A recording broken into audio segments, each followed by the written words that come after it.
In this lecture, I will discuss statistical theories related to conducting a two-way chi-square test. At the end of this lecture, you should be able to interpret and apply the equations used for a two-way chi-square test and know how to determine and interpret the statistical and practical significance of the test. Similar to a one-way chi-square test, a two-way chi-square value is equal to the sum of the squared difference between the observed and expected frequencies divided by the expected frequency.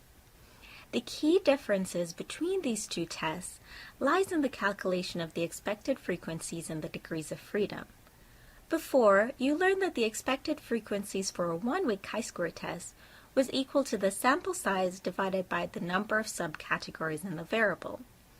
This calculation treats all expected frequencies as being the same. However, for a two-way chi-square test, the expected frequencies is different for each cell in the matrix. It is determined by taking the product of the row margin and the column margin and dividing by the sample size. Degrees of freedom is also different in a two-way chi-square test. Before, you learned that degrees of freedom for a one-way chi-square test was equal to the number of subcategories in the variable minus 1. However, for a two-way chi-square test, degrees of freedom is the product of the difference between the number of rows minus 1 and the number of columns minus 1. Let's put these equations into context using an example. Let's say that we believe that juvenile offenders' perceptions of the aggressiveness of police officers differed based on their gender. In this example, our null hypothesis would be that there are no differences in the perceptions of aggressiveness of police officers by gender, whereas our alternate or research hypothesis would be that there are differences in the perceptions of police aggression based on the gender of the respondent. The steps that we'll use to run a two-way chi-square test are similar to that of a one-way chi-square test. I'll walk you through each one in turn. The first step in the process is to organize the data into a frequency table. Here we can see that the frequency table looks a bit different from the one-way chi-square test.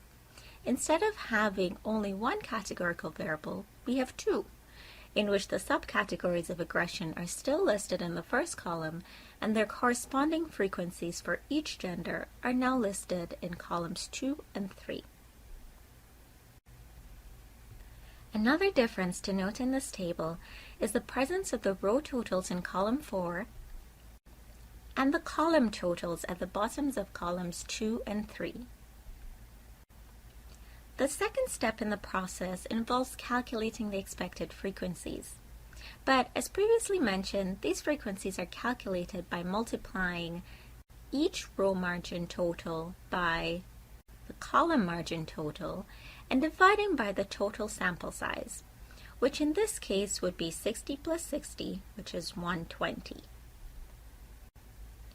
Here you can see the expected frequencies broken down for each subcategory listed in the frequency table. The first expected frequency listed is 25. This was obtained by multiplying the row margin total of 50 by the column margin total of 60 and dividing by 120.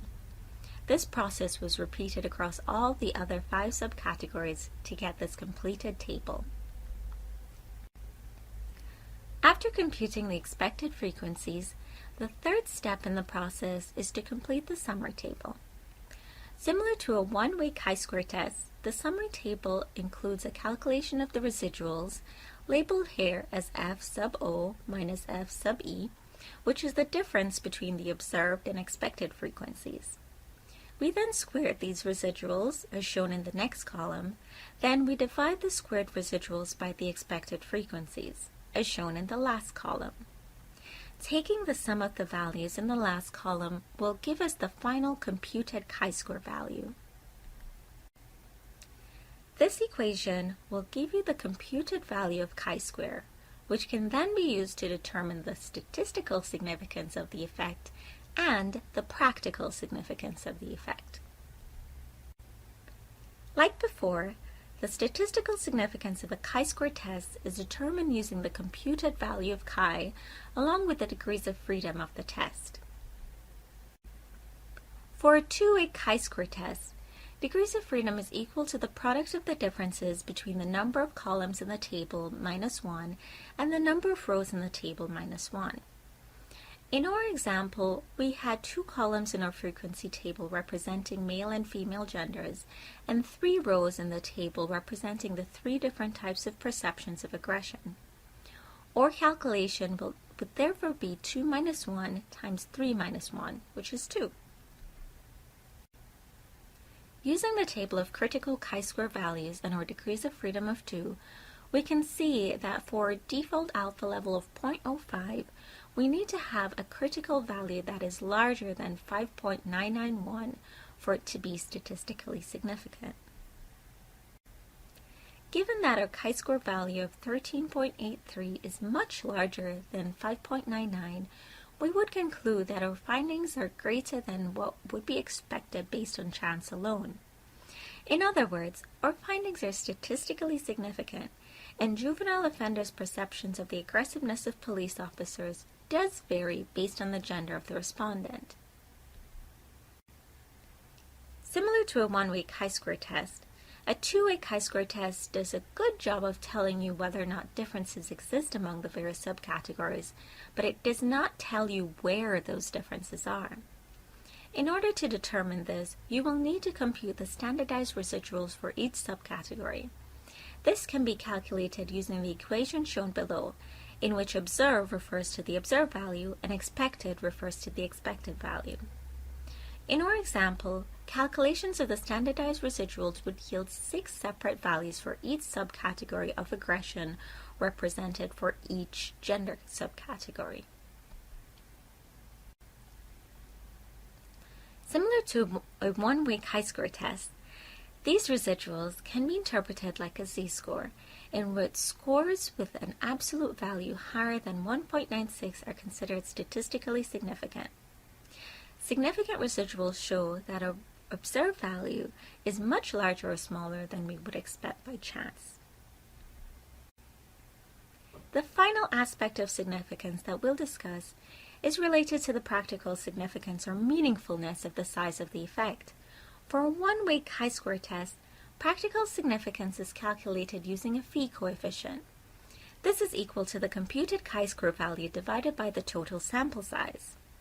However, for a two-way chi-square test, practical significance is calculated using either a phi coefficient or Kramer's phi.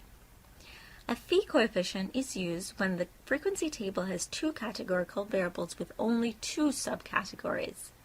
This is what is meant by a 2x2 matrix. Whereas Kramer's phi is used when the frequency table is larger, that is, either or both of the 2 categorical variables in the frequency table have more than 2 subcategories.